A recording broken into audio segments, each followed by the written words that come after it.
Hello welcome to Lion Technical Hub. Lion Technical Hub में आपका स्वागत है। I am Lion sir, having 30 years of experience in industry, and today I am going to tell you about general maintenance of induction stove.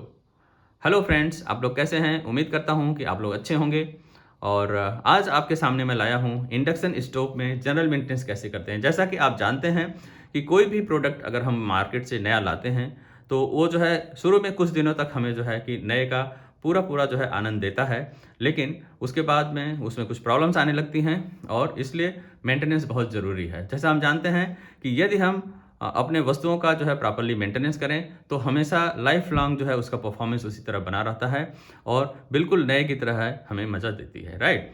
तो आपको जो है कुछ बातों का ध्यान रखना है जो कि हर एक भाई बहन या माताएं अपने किचन में बहुत ही आराम से इन चीज़ों का ध्यान रखते हुए इनका मेंटेनेंस कर सकती हैं। इसमें किसी तरह का कोई भी बहुत मुश्किल नहीं है। सिर्फ आपको हमारे वीडियो को पूरी तरह से देखना है और आपको सारी चीज़ें समझ में आ जाएंगी। अपने आप जो है इंडक्शन स्टोव का पूरी तरह से आप जो है मेंटेनेंस कर पाएंगे। तो आइए शुरू करते हैं। ये सबसे पहले जो आपका इंडक्शन स्टोव लगा हुआ है तो किचन में आप देखेंगे कि इसकी जो है कनेक्टिंग कॉयल, यानी कि आप ये देख सकते हैं, ये आपका इसको हम बोलते हैं मेल प्लग। ये प्लग है जो आपका मेन आपका स्विच है, उसके साइड में जो फीमेल प्लग है उसमें जो है ऐसे इंसर्ट कर देते हैं और उसके बाद हम वहाँ से मेन स्विच ऑन करते हैं तो सप्लाई हमें यहाँ पर आ जाती है, राइट। तो आपको ध्यान ये देना है कि इस प्लग को और फीमेल में जो है अच्छी तरह से इंसर्ट होना चाहिए, लूज़ नहीं होना चाहिए। और लूज़ होने से क्या होता है कि जैसा आप जानते हैं कि ये जो पॉइंट है ये अर्थिंग के लिए होता है और ये जो है आपका न्यूट्रल है और इधर का फेस है। तो हमेशा जो है एक अच्छा इलेक्ट्रिशियन प्रॉपर्ली वायरिंग किया होगा तो जब अच्छी तरह से आप इंसर्ट कर देंगे तो सारे कॉन्टेक्ट आपस में बन जाएंगे और जब भी आप इंडक्शन को चलाएंगे, यहाँ पर लोड पड़ता है तो यहाँ पर किसी तरह की स्पार्किंग नहीं होगी। यदि ये आपका लूज़ है तो आप देखेंगे कि कुछ समय बाद यहाँ पर जो है कि ये हीटअप होगा, स्पार्क होगा और आपका ये प्लग भी ख़राब हो सकता है। साथ में आपका जो फीमेल प्लग है वहाँ भी वो प्लग जल सकता है और इससे रिजल्ट ये होगा कि जब जो है प्रॉपर कांटेक्ट नहीं होगा तो इसमें स्पार्किंग होती है। स्पार्किंग होने से क्या होगा कि इसके अंदर जो इलेक्ट्रॉनिक लगा हुआ है, इसके अंदर कैपेसिटर्स होते हैं और जैसा कि ऑन ऑफ बार बार होगा तो वो क्या होता है, डबल वोल्टेज से चार्ज हो जाता है। तो डबल वोल्टेज से जब चार्ज हो जाएगा तो आप जानते हैं कि आपकी इलेक्ट्रॉनिक सर्किट में फॉल्ट आ जाएगा। तो ये ऐसा नहीं हो, इसके लिए हमें प्लग को बहुत ही प्रॉपरली इंसर्ट होना चाहिए और टाइट होना चाहिए, राइट। बस इतनी सी बात ध्यान देनी है कि आपका प्लग टाइट होना चाहिए। और दूसरा चीज़ हमें ध्यान देंगे कि जब भी हम कभी इस पर खाना बना रहे हैं, सपोज हमने यहाँ पर एक पॉट रखा हुआ है और हमारा खाना बन चुका है, हम क्या करते हैं कि मेन स्विच से वहाँ से जा कर के ऑफ कर देते हैं।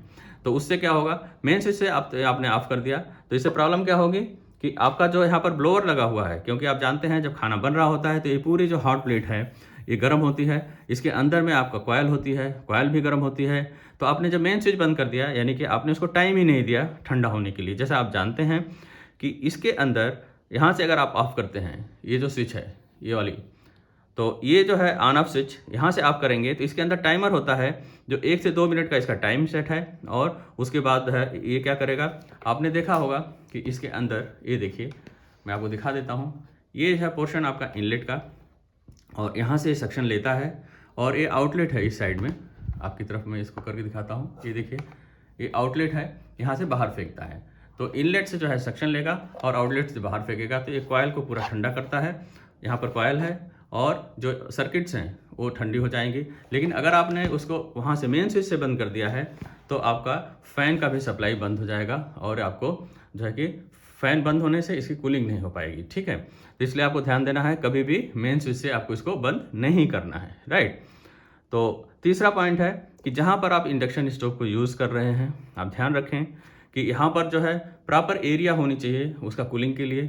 बहुत ही कंजस्टेड नहीं होना चाहिए। आपने इधर दीवार है, इस साइड में भी दीवार है, आपने बिल्कुल क्लोज कर रखा है, इस साइड में आपने बहुत सामान रख रखे हैं और उस समय क्या होगा कि इसको प्रॉपर एयर लेकर के कूलिंग करने में दिक्कत होगी। तो जैसा आप जानते हैं कि यहाँ से हीट होती है तो हीट को कूल करता है, बाहर भी जो है थोड़ा थोड़ा हीट स्प्रेड होगी और थोड़े टाइम में इस पूरी सराउंडिंग गर्म हो जाएगी तो इसको प्रॉपर जो है कूलिंग नहीं मिल पाएगी। इसलिए एरिया थोड़ा स्पेस होना चाहिए और प्रॉपर वेंटिलेशन होना चाहिए, राइट। चौथा पॉइंट ये है कि फ्लोर जो है इसका ये बहुत ही यानी फ्लोर यानी कि जो नीचे हम रख रहे हैं जनरली क्या है आपका किचन है ग्रेनाइट उस पर लगा होगा, वो नीट एंड क्लीन होना चाहिए। यानी कि इसके नीचे आप देख लें यहाँ पर कोई डस्ट पार्टिकल या पानी का पार्टिकल ये सब नहीं होना चाहिए, नीट एंड क्लीन होना चाहिए। क्योंकि क्या होगा ये सीधा जब ब्लोअर चलेगा तो उससे सक्शन लेगा और नीचे अगर डस्ट पार्टिकल होंगे या पानी के पार्टिकल्स होंगे तो उसको ले करके बाहर फेंकने की कोशिश करेगा, जिससे कि आपके कॉइल के अंदर जो है पानी जाने के या डस्ट जाने की पूरी संभावना है। तो इसलिए आप ध्यान रखें ये जो है उसका जो है नीचे का फ्लोर वो नीट एंड क्लीन होना चाहिए। और पांचवा पॉइंट आपको ध्यान ये देना है कि ये जो है इसके ऊपर किसी तरह का पेपर या कपड़ा बिछाना नहीं चाहिए, क्योंकि यदि आपने पेपर बिछाया हुआ है तो जैसा कि आप जानते हैं कि आपका पेपर जब ये सक्शन लेगा, यहाँ पर ये देखिए, तो ये पेपर इसमें चिपक जाएगा, या प्लास्टिक आपने बिछाई हुई है तो प्लास्टिक चिपक जाएगा।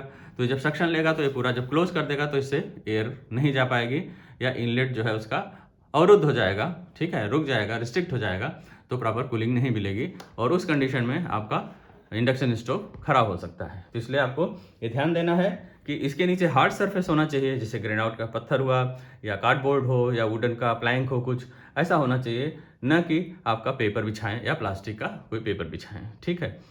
और छठा पॉइंट ये है कि जो आपने हार्ड बर्तन यहाँ पर रखा है खाना बनाने के बाद, उसको हमेशा याद रखें, इसको रिमूव करके बाहर रख देना है, इस पर ही नहीं छोड़ना है। अगर आपने इसके ऊपर छोड़ दिया है तो क्या होगा कि आपका जो है फ़ैन तो चल गया, आपने यहाँ से बंद कर दिया, फ़ैन आपका चला और चलने के बाद में इसको ठंडा भी कर दिया, लेकिन जो इसके अंदर जो रखा हुआ था आपका खाना वो काफ़ी हार्ड था और धीरे धीरे ये जो हीट ट्रांसफ़र करेगा नीचे के लिए, क्योंकि ये हार्ड प्लेट है, तो जनरली इससे जो है ये गर्म हो जाएगा और फाइनली नीचे जो आपका कॉयल है वो गर्म हो जाएगी। तो इससे भी चांसेस है कि कॉयल का जो है इंसुलेशन डाउन हो जाए और वो जल्दी ख़राब हो जाए। तो इसलिए आपको ये रखना है कि जो भी आप खाना इस पर बनाएंगे रिमूव करके बाहर रख देंगे, ठीक है। और इसमें क्या है, आठवां पॉइंट ये है, इसका जो इनलेट मैंने आपको बताया था कि ये जो इनलेट है इसको आपको साफ़ करना है। इसके लिए आप क्या करेंगे, कोई भी आप जो है कि ब्रश ले लीजिए, ब्रश को इस तरह से ऐसे ऐसे साफ़ कर दीजिएगा और जब ब्रश से आप पूरा साफ़ कर देंगे तो आपका इनलेट क्लीन हो जाएगा। और आउटलेट को भी ऐसे क्लीन कर दीजिए। देखिए हमारे यहाँ ये काफ़ी अच्छे से मेंटेन किया हुआ है, इसमें किसी तरह कोई डस्ट पार्टिकल नहीं है और इसको बीच बीच में मैं क्लीन करता रहता हूँ। तो इसलिए क्या है, आप भी इसी तरह करेंगे तो आपको ये साफ़ सुथरा मिलेगा और किसी तरह का कोई दिक्कत नहीं आएगी, राइट।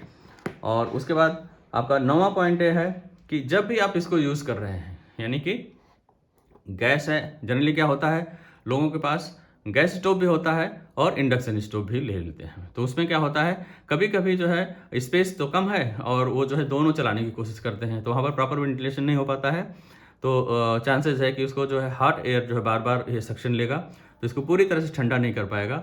उस केस में जो है इसके ख़राब होने के चांसेस हैं। तो आप कोशिश करें कि एट ए टाइम जो है अगर स्पेस कम है तो आप गैस को ही चला लें या इंडक्शन को ही चला लें, बट अगर वहाँ सफिशिएंट स्पेस है तो कोई प्रॉब्लम नहीं है, आप दोनों को चला सकते हैं।